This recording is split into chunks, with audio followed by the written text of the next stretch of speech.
Hello बच्चों, आप सभी बच्चों को हमारे चैनल में मनले सर की तरफ से बहुत बहुत स्वागत। आज इस वीडियो में 8th ग्रेड अभ्यास पुस्तिका गणित विषय कक्षा 7 पढ़ेंगे। इसमें वीडियो को अच्छे से समझेंगे और समझ में नहीं आए तो वीडियो को दोबारा। ठीक है, चलो आगे बढ़ते हैं।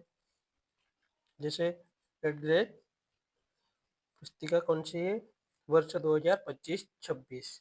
एकदम न्यू पैटर्न के आधारित प्रश्नों को हल करेंगे और अच्छे से समझेंगे, क्योंकि वीडियो में बने रहोगे तो अच्छे से समझ में आएगा। अध्याय नंबर कौन सा पढ़ेंगे? अध्याय नंबर 4। अध्याय नंबर 4 सरल समीकरण। क्या है? सरल समीकरण। बच्चे, हम आज एक खेल खेलते हैं। जैसे मोहन, तुम कोई संख्या सोचो।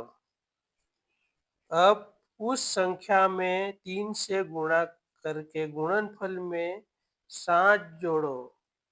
अब तुम्हारा परिणाम क्या आया? मोहन, मेरा परिणाम आया है 25। अच्छा मोहन, जो संख्या तुमने सोची है वहाँ 6 है। बच्चे, खेल में हमें किस प्रकार परिणाम प्राप्त होते हैं, हम इन निम्न प्रकार समझेंगे। इसी तरह कैसे समझेंगे? निम्न प्रकार इसको समझेंगे।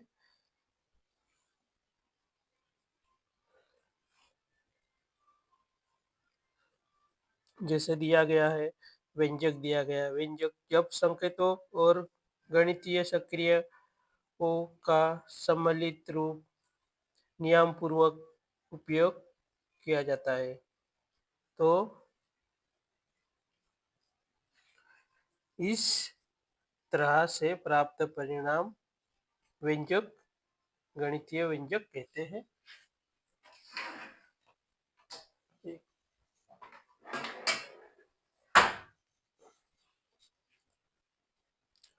फिर अगला समीकरण देखते हैं। समीकरण इस तरह से हल करना है। फिर आगे बढ़ते। जैसे यहाँ पे दिया गया कुछ संख्या दी गई। सरल समीकरण यहाँ पे दी गई है। सरल समीकरण 2x - 7 बराबर -3 बराबर 7 एक समीकरण है। तो ये क्या है? ये बराबर का चिन्ह है ये वाला, और यहाँ पे 2x दिया गया है। 2x क्या है? चर है। क्या है? चर। समीकरण को LHS बाह्य पक्ष तथा RS दाह्य पक्ष दोनों को बराबर करना है। ठीक है, आगे सही विकल्प देखते हैं।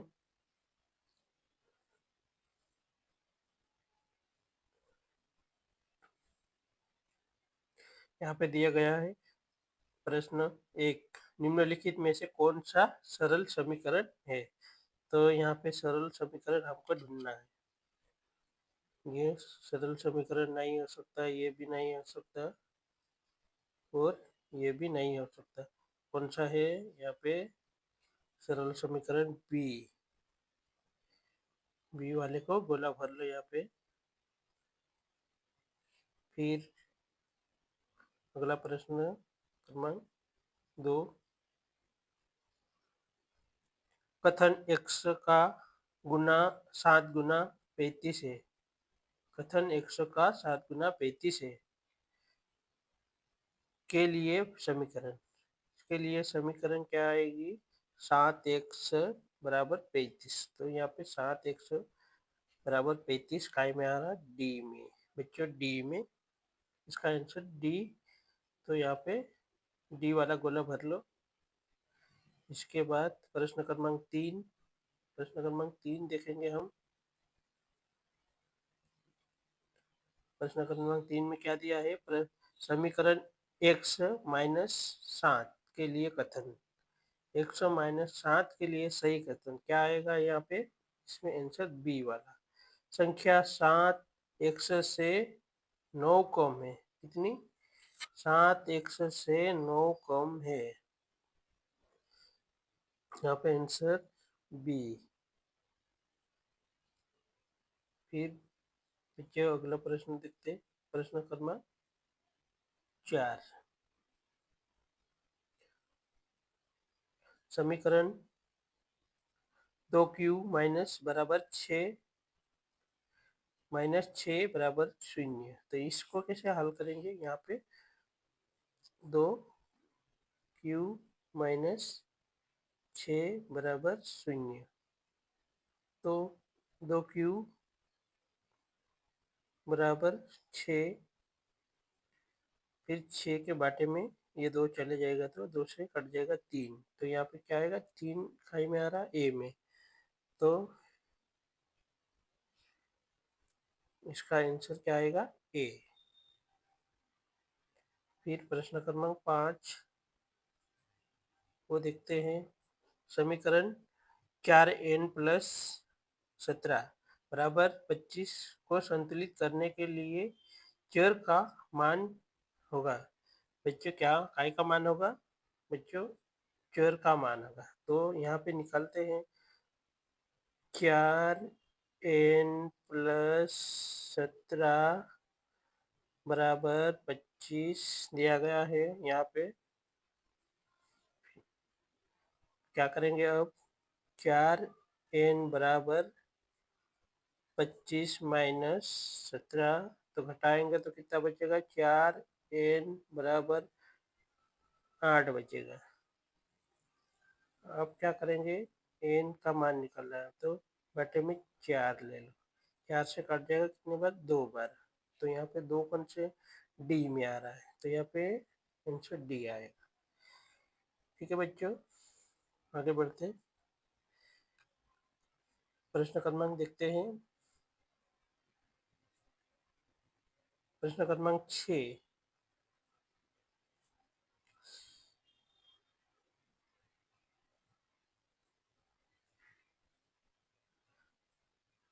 प्रश्न क्रमांक 6 को देखते हैं। किसी संख्या का 7 गुना उसी संख्या के 13 गुना से 12 कम है, इस कथन को समीकरण में बदलिए। माना कि वहां संख्या क्या है? माना कि वहां संख्या x है। प्रश्नानुसार हल करेंगे। तो यहाँ पे प्रश्नानुसार हल करेंगे इसको।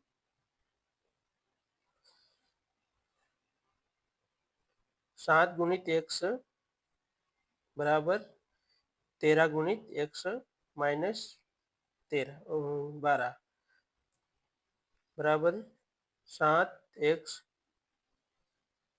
बराबर 13x माइनस 13। तो यहाँ पे 7x माइनस ये संख्या 13 इधर आ गई, तो यहाँ पे प्लस किए तो यहाँ पे माइनस। तो 7x माइनस 13x बराबर माइनस 12। 7x में 13x गए तो माइनस के 6x बचा है, और यहाँ पे माइनस से ये माइनस कट गया, तो यहाँ पे 6x बराबर 12। इसका आंसर यही वाला है। ठीक है, अगला प्रश्न देखते हैं। प्रश्न क्रमांक 7। किसी संख्या के 1/3 में से एक घटाने पर प्राप्त 1 प्राप्त होता है, तो वह संख्या ज्ञात कीजिए। क्या है? 1/3 में से 1 घटाने पर 1 प्राप्त होता है। तो हम हल करते हैं। माना कि वहाँ संख्या x है। प्रश्नानुसार हल करेंगे। क्या है ये प्रश्न में क्या दिया है? 1/3 गुणित x माइनस 1 बराबर 1। तो 3x एक्स का गुणा 1 में करा तो 3x बटे 3 बराबर यहाँ पे 1 प्लस 1, तो यहाँ पे 3x बटे 3 बराबर 2। यहाँ पे फिर बच्चों आगे हल करते हैं। x बराबर कितना बचा, ये इधर चले गया, ये संख्या इधर चले गई तो यहाँ पे गुणित में हो गई, तो यहाँ पे x बराबर कितना है 2 गुणित 3, तो इसका गुणा करने पर x का मान कितना आएगा 6। तो अभिष्ट संख्या क्या आई हमारी आंसर, अभिष्ट संख्या x बराबर 6। ठीक है, प्रश्न क्रमांक 8 क्या है, प्रश्न क्रमांक 8 देखते हैं। वहां संख्या ज्ञात कीजिए जिनके गुना 8 गुने में 4 जोड़ने पर 60 प्राप्त होता है। क्या है, 8 गुने में 4 जोड़ने पर 60 प्राप्त होते हैं। माना की संख्या x, प्रश्नानुसार हल करेंगे। 8 गुणित x प्लस 4, 8 गुणित x प्लस 4 बराबर 60। 8x बराबर 60 माइनस ये 4 इधर चले गया तो इधर माइनस का हो गया, 60 माइनस 4। 8x बराबर 60 में 4 घटाएंगे तो 56 बचेगा। फिर x का मान कितना है, x का मान 56 बटे 8, तो 8 से कटेंगे तो 7 8 56, तो x का मान कितना आ गया यहाँ पे 7। तो अभिष्ट संख्या कितनी, अभिष्ट संख्या हमारी 7, यही उत्तर है। प्रश्न क्रमांक 9,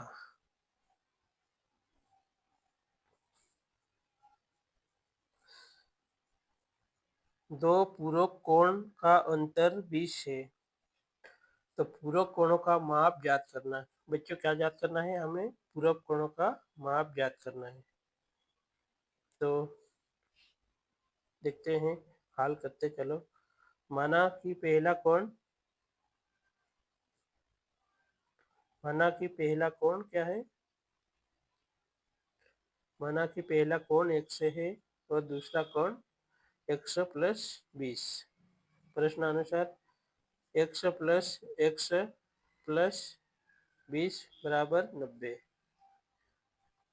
पूरक कोण का मान कितना रहता है, तो 90, पूरक कोण का मान 90 होता है। तो 2x बराबर 90 माइनस 20, 2x बराबर 70, 2 इधर जाएगा तो बटे में, तो 70 बटे 2, 2 से कटेगा तो यहाँ पे क्या बचेगा 35, तो x का मान कितना आया 35।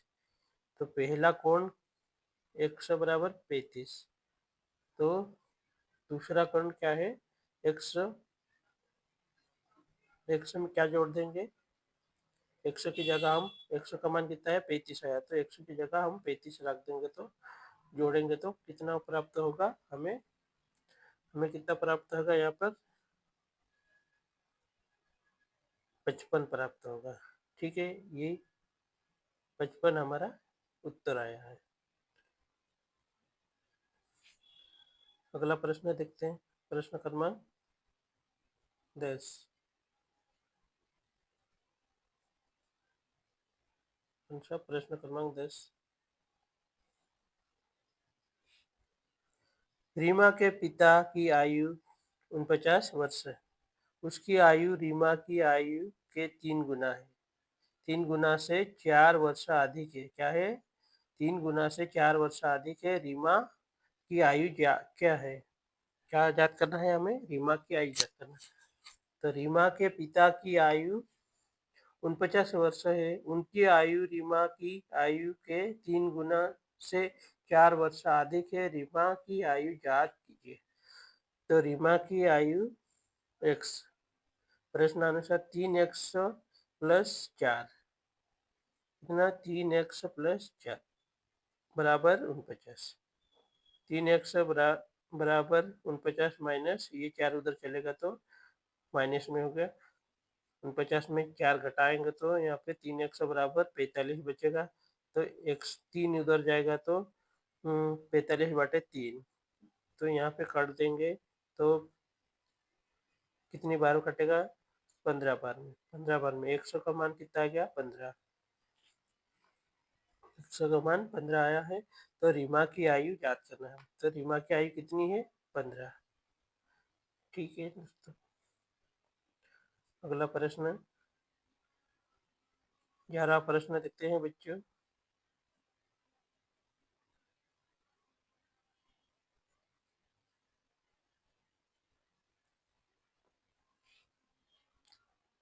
प्रश्न क्रमांक 11।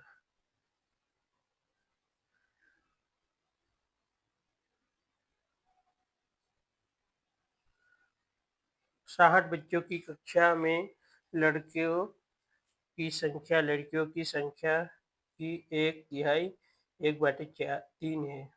लड़कियों और लड़कों की संख्या बताइए। तो हम देखते हैं, हल करते हैं। माना कि लड़कियों की संख्या 1 है और लड़कों की संख्या 100/3 है। कितनी? 100/3। तो 100 प्लस 100/3 बराबर 60। प्रश्नानुसार कितना? 100 प्लस 100/3 बराबर 60।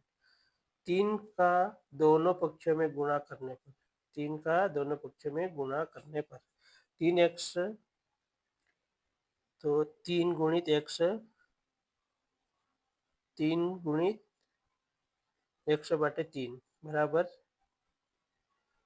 3 गुणित 60। तो यहाँ पे आ जाएगा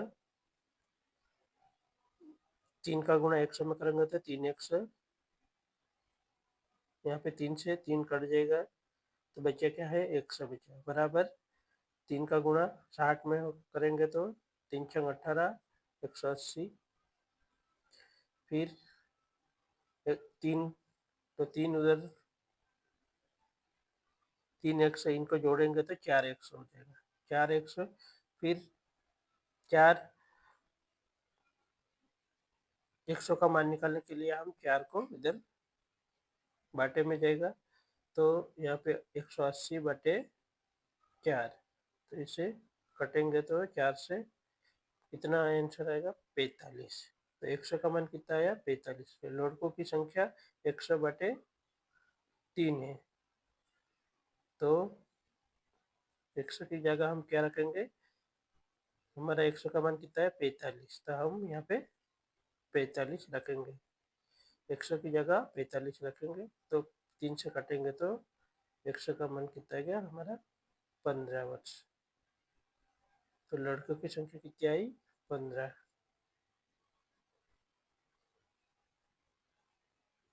ठीक है दोस्तों, अगला प्रश्न देखते हैं।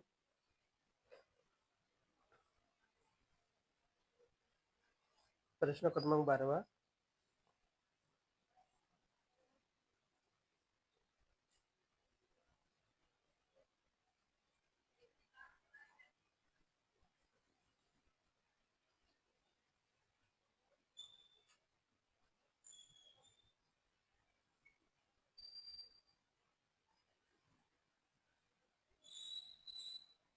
प्रश्न क्रमांक 12 देखते हैं। किसी परिवार में एक माह में गेहूं का उपयोग चावल से 4 गुना अधिक होता है। यदि दोनों अनाजों का कुल उपयोग 80 किलोग्राम है तो दोनों अनाज का अलग अलग भार ज्ञात कीजिए। इनका दोनों अनाज का अलग अलग भार ज्ञात करना है हमें। माना कि चावल का उपयोग 100 किलोग्राम, गेहूं का उपयोग 4 100 किलोग्राम है। प्रश्नानुसार 100 प्लस 4 बराबर 80। 100 में 4x, 100 में 4x जोड़ेंगे तो 5x। फिर 100 का मान निकालने के लिए हम 5 को 80 के बटे में जाएगा तो 100 बराबर 80/5। तो कटेगा तो 5 से कटेगा कितनी बार में? 16 बार। तो चावल का भार कितना आ गया? 16 किलोग्राम। और गेहूं का भार निकालना है। कितना है गेहूं का? 4x है, तो 100 की जगह हम क्या रखेंगे? 16। तो 64। कितना आया यहाँ पे? 64। ऐसा हमें क्या ज्ञात करना है? दोनों का भार अलग अलग ज्ञात करना है। तो हम चावल का भार ये निकला है यहाँ पे 64। कितना आया? 64 का गेहूं का भार आया। ठीक है बच्चों, अगला प्रश्न देखते हैं।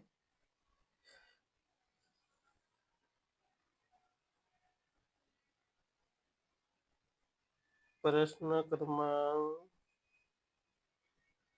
13 को अच्छे से देखिए, वीडियो में बने रहिए। इसी तरह के प्रश्न हल करेंगे। एक आयतन का परिमाण 40 मीटर है। यदि उसकी लंबाई चौड़ाई के 5 गुना से 4 कम है तो आयत की लंबाई और चौड़ाई ज्ञात कीजिए। माना कि आयत की चौड़ाई 100 मीटर है। आयत की लंबाई बराबर 5 गुणित x बराबर 5x-4 मीटर है। प्रश्नानुसार हल करेंगे। आयत का परिमाण 2 गुणी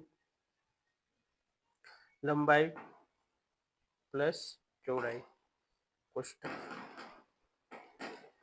40 बराबर 2 गुणित लंबाई कितना है? 5x और चौड़ाई कितनी है? -4 प्लस x। तो यहाँ पे 40 बराबर 2x,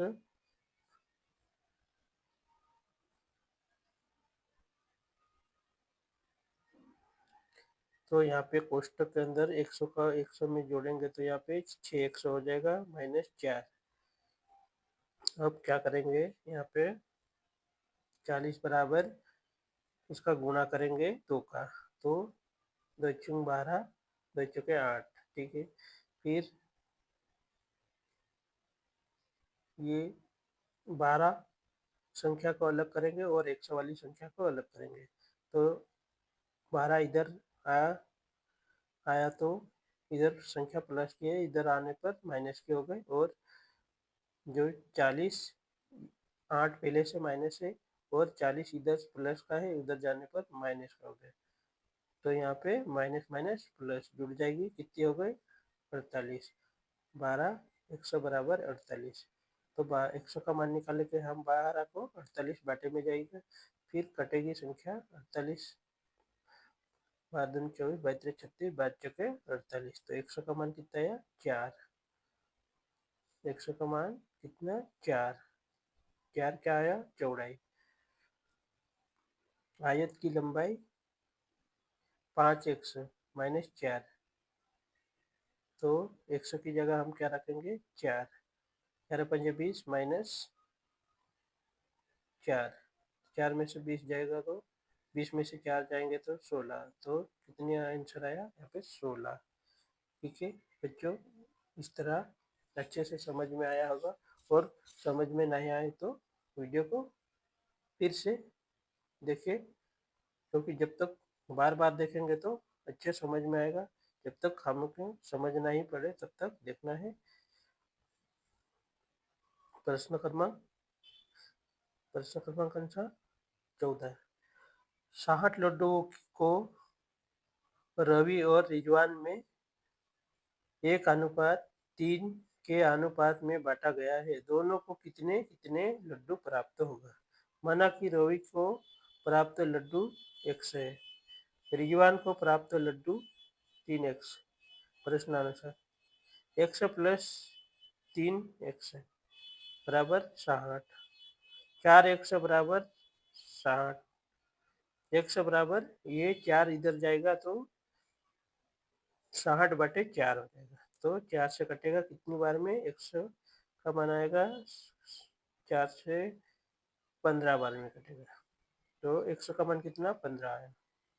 तो रवि को प्राप्त लड्डू 100 बराबर 15, रिजवान को प्राप्त x की जगह क्या रखेंगे हम, 3x है, ये जो हमको कितने 3x है, तो 3x की जगह 15 रखेंगे तो 3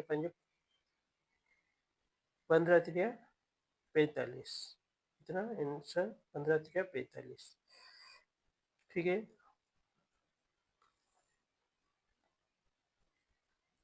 आगे देखते प्रश्न, प्रश्न क्रमांक 15।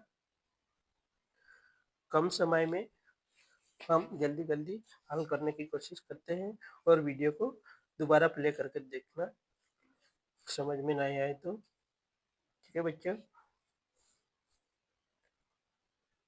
यहाँ पे अपने पिताजी और माताजी की आयु के साथ अपनी आयु का संबंध स्थापित करके दो समीकरण का निर्माण कीजिए। कितने, दो समीकरण का निर्माण कीजिए। जैसे भी कुछ भी रख सकते हैं आप, अपने माता पिता की आयु भी रख सकते हैं या कुछ भी अपने सोच के अनुसार रख सकते हैं, क्योंकि यहाँ पे दिया नहीं है और ये दर्शाना जरूरी नहीं है, अपन भी अपनी तरफ से कुछ रख सकते हैं। तो माना कि मेरी आयु 100 वर्ष है और माता की आयु 35 वर्ष है और पिता की आयु 40 वर्ष है, तो मेरे पिता की आयु मेरी आयु के कितने गुना है, मेरी आयु के 3 गुने से 2 वर्ष कम है। कितने, 3 गुने से 2 वर्ष कम है। और तो 3x - 2 बराबर 40, यह समीकरण बनी। फिर दूसरा, मेरे माता की आयु मेरी आयु के 2 गुने, कितने, 2 गुने से 7 वर्ष अधिक है। 2 गुने से कितनी, 7 वर्ष अधिक है, तो 2x + 7 बराबर 35। इस तरह के समीकरण बनते हैं बच्चों। ठीक है, वीडियो को अच्छे से वॉच करें और वीडियो को दबा के शेयर करें और लाइक करें, क्योंकि अपने दोस्तों में सभी दोस्तों को शेयर कीजिए। ठीक है, जय हिंद जय भारत, और चैनल को सब्सक्राइब करके रखिए, क्योंकि जैसे हमने वीडियो डालेंगे वैसे आपके पास तुरंत नोटिफिकेशन आ जाएगा। तो हम इसी तरह के दूसरे विषय के भी वीडियो डालेंगे और अच्छे अच्छे वीडियो डालेंगे। चैनल को सब्सक्राइब जरूर करके रखिए। ठीक है, जय हिंद जय भारत, अगले वीडियो में मिलते।